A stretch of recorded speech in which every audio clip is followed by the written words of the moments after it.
Hello there and good evening. I am Johnny Jonerson. I'm Jimmy Jimerson. Welcome to Triple J news coverage of the 1824 election.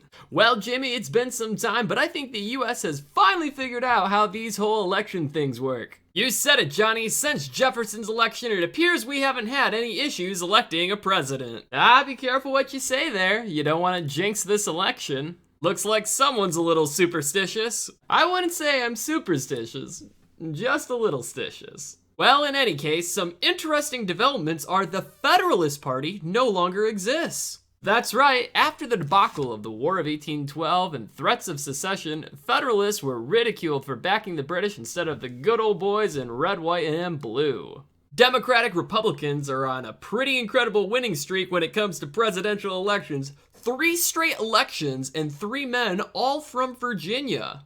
Well, it seems like this year might be a change of pace. Let's take a look at the candidates this year. Up first, we have John Quincy Adams, son of second President John Adams. He's best known for helping the US negotiate Florida. I gotta say, Florida is great this time of the year, although I have heard the locals down there can be a little snappy. Do you get it, Jimmy? Because alligators live in Florida? Huh? As I will kindly remind our viewers, if you have to explain the joke to your friends, it's probably not as funny as you think it is.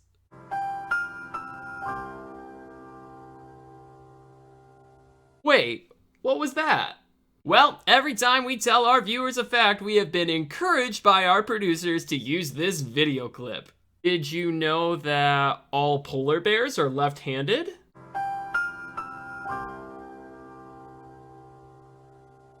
See, you just did it. And an average of 100 people choke to death on ballpoint pens every year.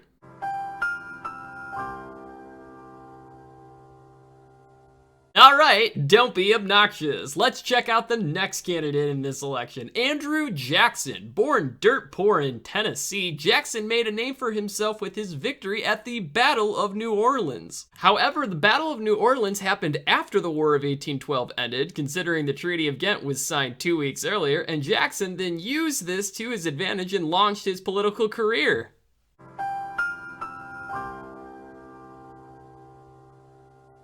Why did I bother to tell you about this? That's your mistake, not mine. Speaking of mistakes, let's talk about the third candidate on the ballot, William Crawford, Secretary of Treasury under President Monroe. Crawford is a name politicians hoped would be his replacement. Unfortunately, the public didn't get the memo because based on our current polling numbers, he is in dead last for the popular vote. That's a big bummer for a candidate that was believed to have so much potential. And last but surely not least is the great compromiser himself, Henry Clay. Currently the Speaker of the House in Congress, Clay clearly has some political aspirations to become president. As always, we are going to send it to our reporter on the streets, Jerry Jerrison, who is live. Jerry, what can you tell us about this election? Well, guys, it's definitely been an interesting election, considering that every candidate is from the same party. A lot of people are letting their voices be heard.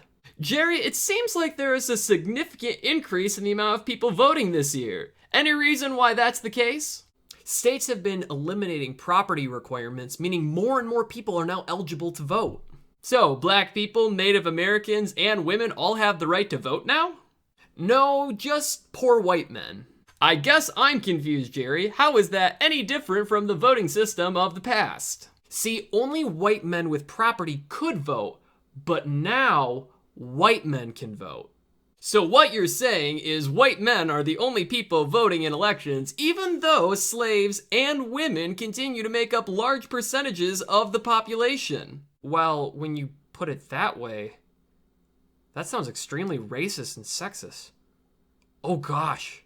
Guys, this isn't good. Well, don't you worry, Jerry. America will eventually extend the right to vote to women and people of color.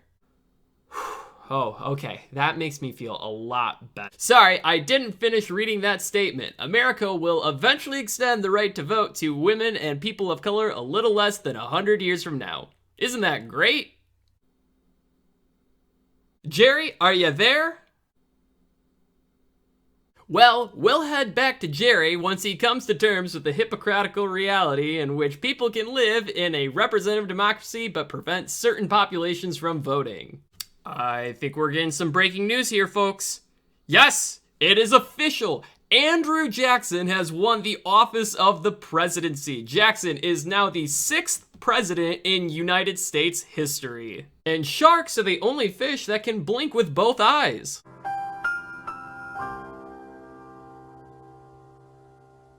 Oh, I hate you so much. Me too.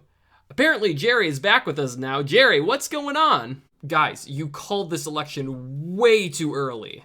What do you mean? We are looking at the numbers and Jackson has the most electoral and popular votes. Now, I know we don't know a lot about the Electoral College, but did you know that I swear if you say another random fact that isn't related to the Electoral College, we are going to have to cut to a commercial so I can literally beat the stuffing out of you. You're correct that Jackson has the most votes, especially electoral votes, but he doesn't have a majority. Why does that matter? Well, if a candidate doesn't have a majority of the electoral votes, it's basically the equivalent of a tie. So the House of Representatives is going to have to decide yet another presidential election? Precisely. Well, at least we narrowed the field from 4 candidates down to 2.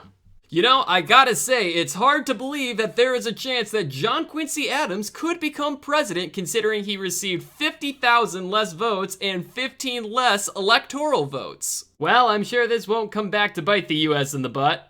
12 seconds later. We have some breaking news. Let's send it to Jerry, who is outside the House of Representatives. Jerry, can you confirm who is the President of the United States?